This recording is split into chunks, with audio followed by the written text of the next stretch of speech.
Seja muito bem-vindo, seja muito bem-vinda ao Defense Learning. É um produto novo aqui da Defense Produções. Não sabemos ainda no que vai dar, mas é uma forma de trazer um pouquinho mais de informação, entretenimento, trazer você mais para o mundo da cibersegurança. Se você não me conhece, eu tenho certeza que você não me conhece, eu sou Daniel Barbosa, sou gerente de Growth aqui da Defense e esse é o episódio número 1 do Defense Learning, o que é cibersegurança. Bom, eu sempre aprendi em comunicação que as coisas básicas elas precisam ser ditas. Então, essa é um pouco da ideia do produto Defense Learning. E sempre em todos os episódios eu vou trazer aqui um especialista em cibersegurança para a gente aprofundar um pouco mais o assunto. Mas fica tranquilo que o Technicase aqui passa longe. A gente vai conversar como se fosse aquela conversa da mesa do almoço de domingo da família. Então hoje eu trouxe aqui um dos caras que mais manjam do assunto, que é o Rodolfo, meu amigo, meu parceiro, cofundador, CEO da ViperX. Rodolfão, brigadão por aceitar ir para cima nesse Defense Learning. Boa, boa. Vamos para cima, pô. Prazer participar aí de mais uma iniciativa da Defense, Defensecast, Defense Consulting, Defense qualquer coisa. Defense qualquer coisa, é isso. Defense tudo. Bora.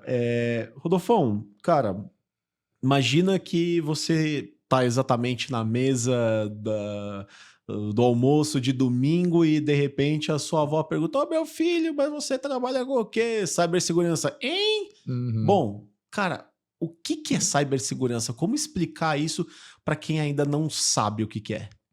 Boa. Acho que eu nunca tive que explicar exatamente o que é cyber desde o princípio, assim. Mas se fosse para falar, acho que dá para dividir nas duas palavras, cyber e segurança. Pensando em segurança, é uma que todo mundo já sabe, né? A gente trouxe isso desde sempre. Então, a segurança física, digamos assim, que depois houve essa separação, acho que começa daí, né? Como me proteger de alguma coisa, como ficar seguro, como estar seguro. Então, trancar a porta de casa, prestar atenção nos lugares ali que são mais perigosos, né? Quem está ao seu redor, quem não quem é e quem não é. Então, trazendo isso para um contexto de cibernético, estamos falando de computadores, de internet, de sistemas, ou seja, colocou um cabo de rede, tem um Wi-Fi, está na internet. Tudo que diz respeito a como proteger os ativos, as pessoas, as informações, os dados, acaba sendo cibersegurança. E aí, dentro desse arcabouço gigante, né, desse leque de coisas que tem de segurança física, você vai acabar partindo para a segurança cibernética também. Acho que no conceito amplo é isso. E o interessante é que às vezes as pessoas acham que é um negócio muito complicado, muito de outro mundo, mas eu acho que é legal trazer um pouco para o mundo offline, digamos, né?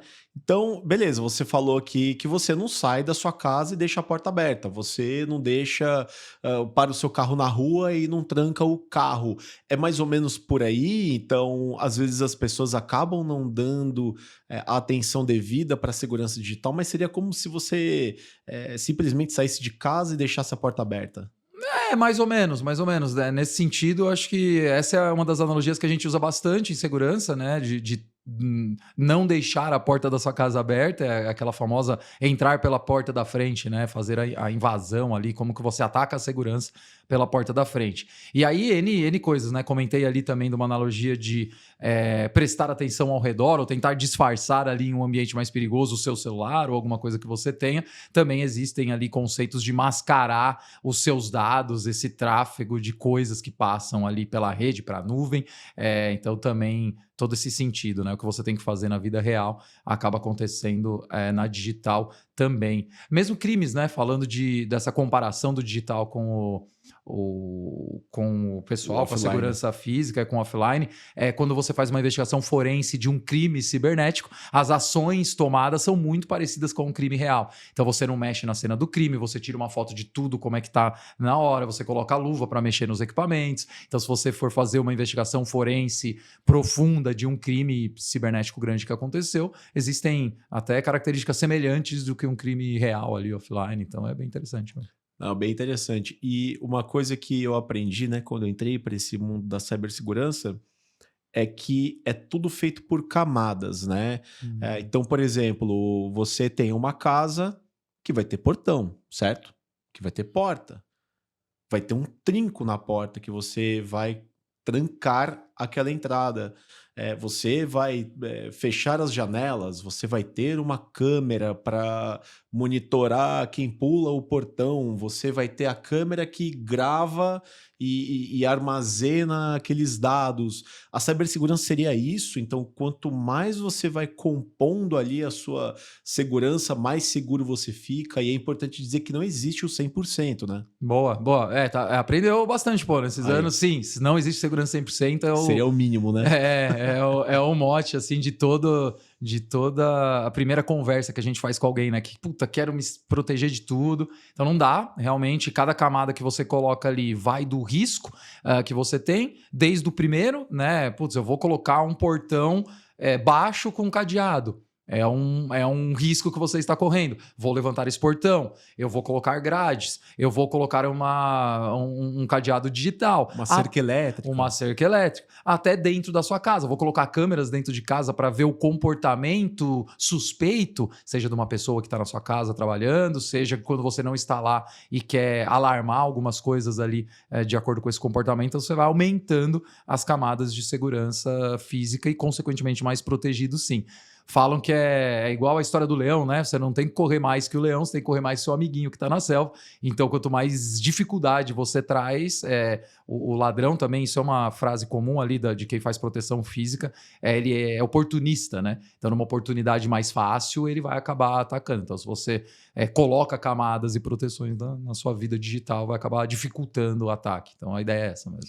E a gente tem visto o assunto cibersegurança ficar mais em evidência. Acontecimentos importantes que vieram à tona, que são cada vez mais comuns.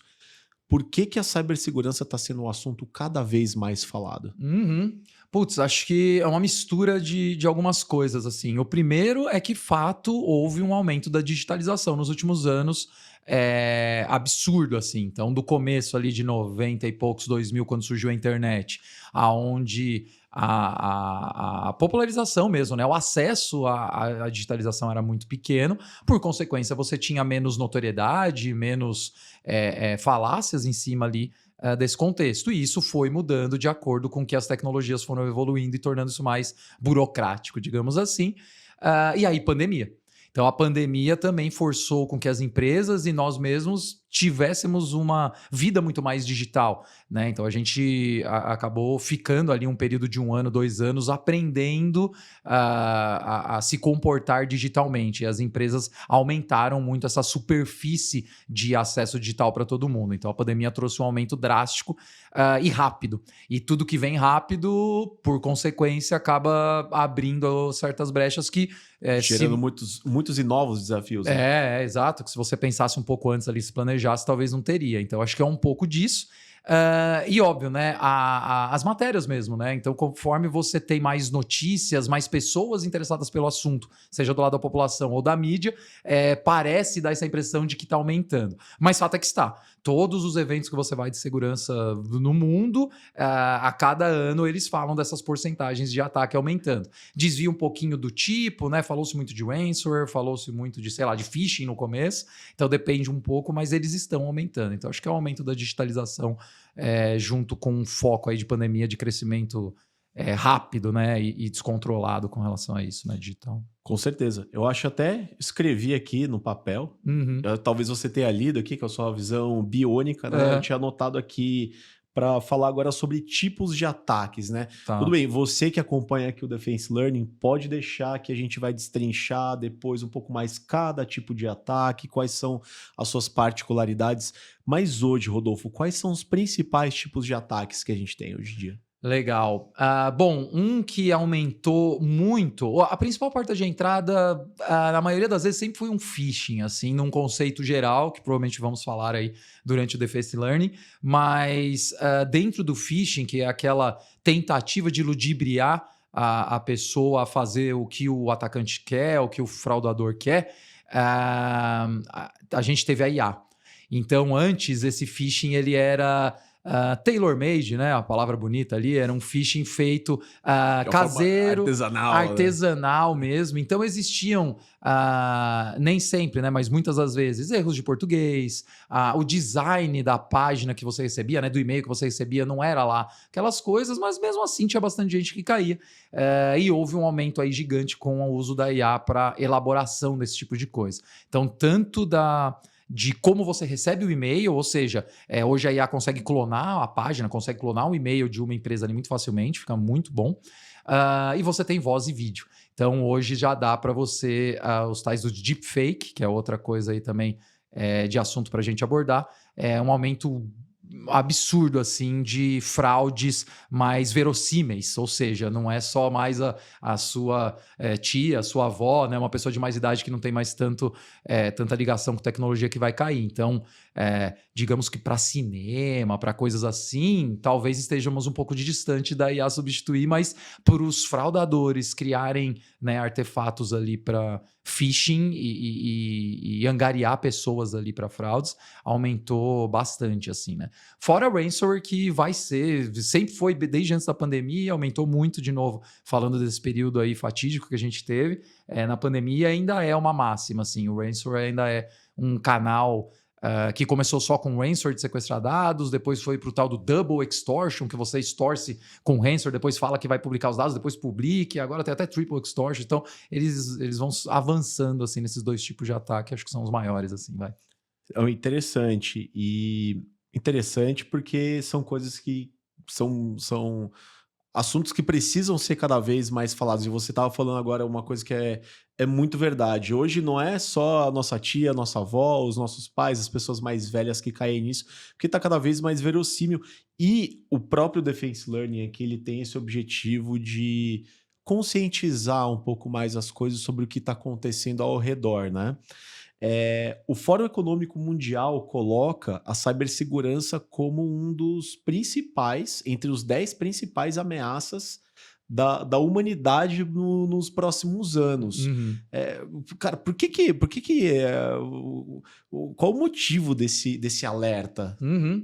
Eu acho que foi exatamente a 100% de digitalização de tudo, assim. Banking as a Services, a gente conseguiu abrir o mercado para, entre aspas, qualquer um ser banco. A gente digitalizou todos os sistemas médicos, né? Se você pegar o SUS hoje no Brasil, é tudo integrado via sistema. Os hospitais particulares também têm alguns certos tipos de integração.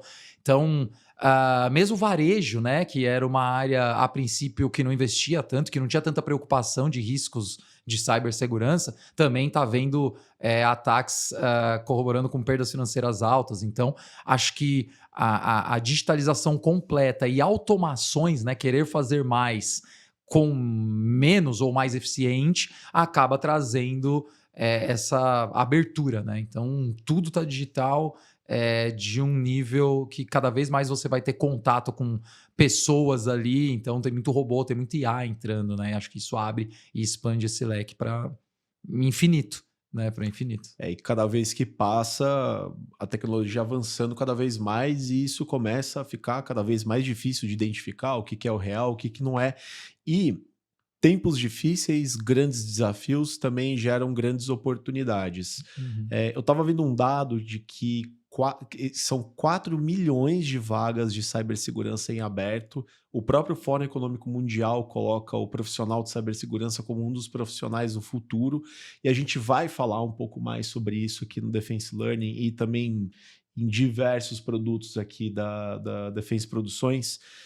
Cara, de bate-pronto, a pessoa que gostaria de trabalhar com cibersegurança, o que ela tem que fazer, por onde tem que ir? Uhum.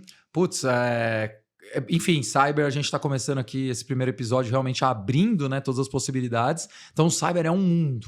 Acho que a primeira coisa que é essencial, e acho que não é só para segurança, acho que é para tudo, é motivação, é brilhar os olhos, é você encontrar na segurança da informação algo que te motive muito. Porque a longo prazo, acho que como qualquer empreitada que você faz profissional, vão ter várias frustrações, vão ter vários impasses que você vai encontrar e desafios ao longo da vida. Acho que a trajetória profissional tem muito disso. Então, a segurança, acho que o principal dentro da área de segurança, aonde eu me encaixo melhor? O meu perfil é mais de governança, eu gosto de ler, eu sou burocrático, eu gosto de documentações. Existe toda uma área de ISO 27001, melhores práticas, né? Frameworks de mercado comunista, enfim, tudo que diz respeito a frameworks e regulações, existem áreas específicas de segurança para isso. Então você não precisa ser o hacker, né, do bem ali, um ethical hacking, algo nesse sentido. Toda a parte de identidade, a gente falando de roubo de credencial, putz, o fraudador te ligando no WhatsApp, pedindo um número, ele tá se passando por mim. Existe uma área totalmente voltada para identidades, né, e quem você é digitalmente nesse mundo, também dentro de segurança. Existem as defesas, ou seja, via de regra, o cara que começa a atacar ali, né, ele acaba caindo em certos tipos de defesa mesmo, de protocolos de defesa para dentro da empresa. Então, se você é um cara não gosta de um ambiente rotineiro, tudo pode acontecer, um ambiente de defesa e detecção de ataques, tá ali também. A parte de ataque do ethical hacker, então você realmente explorar vulnerabilidades ali é um passo. Enfim, dentro da área de segurança, acho que querendo começar o que é cibersegurança, que mundo é esse, o que eu posso adentrar dentro dele, porque como cada disciplina, né, se você aprofundar, né, quem faz doutorado, pós-doutorado, você estuda, né, a florzinha do bichinho de bolinha azul. Segurança também vai ter o bichinho de bolinha azul ali dentro. É muito específico. Então, acho que começar de cima para baixo. E um norte interessante para quem se interessar pode ser o tal do CISP, CISSP. É uma certificação global assim de segurança, bem completa, que se não fosse uma certificação eu levaria como uma pós-graduação de cibersegurança. Então tudo que você deveria saber de cabo a rabo de uma maneira abrangente, né, mais macro, mais uma visão de helicóptero, acho que pode ser um começo, né, para se pensar em um protocolo, em algo lato sensu, assim, estrito sensu, de estudo, acho que é isso. E existe faculdade hoje já sobre segurança digital? Putz, na minha época não tinha, acho que nem segurança, acho, mas sim, hoje você tem tanto aquelas faculdades de tecnólogos, né, de 2 anos, faculdades menos extensas e faculdades de 4 anos, que não é só o tal do processamento de dados. No meu caso era ciência da computação, né, na minha época, mas hoje você já tem graduação, por exemplo, específica de investigação forense, específica de resposta a incidentes, específica de ethical hack. Então, além das formações, são N cursos, assim, certificações no mundo. Então, é muito grande o mar de segurança que abriu aí nos últimos 10 anos, né? Então, você pode ver que é uma área ampla, com muitas oportunidades, muitos desafios. Se você está do lado de quem trabalha com a cibersegurança, são muitas oportunidades. Se você é uma empresa, você vê que existem muitos desafios, mas acho que mais do que isso é a importância da gente falar sobre isso cada vez mais, né? Bom, esse foi o primeiro episódio aqui do Defense Learning, espero que você tenha gostado. Curta, comente, compartilhe principalmente com quem você acha que precisa saber um pouquinho mais dessa informação, né, Rodolfo? Boa. E eu acho que a partir de agora a gente vai conseguir fazer um pouco mais esse trabalho de conscientização, e um dos grandes sonhos que a gente tem aqui na Defense é democratizar a cibersegurança, tanto para as empresas, trazendo mais possibilidades e possibilidades mais que são mais acessíveis, né? Uhum. E também a informação para as pessoas, né? Que devolver um pouquinho disso, do conhecimento que a gente teve para a sociedade. Então é isso aí, Rodolfo. Obrigado pela participação e a gente se vê nas próximas. Tamo junto, obrigado a você, valeu. Valeu, obrigado.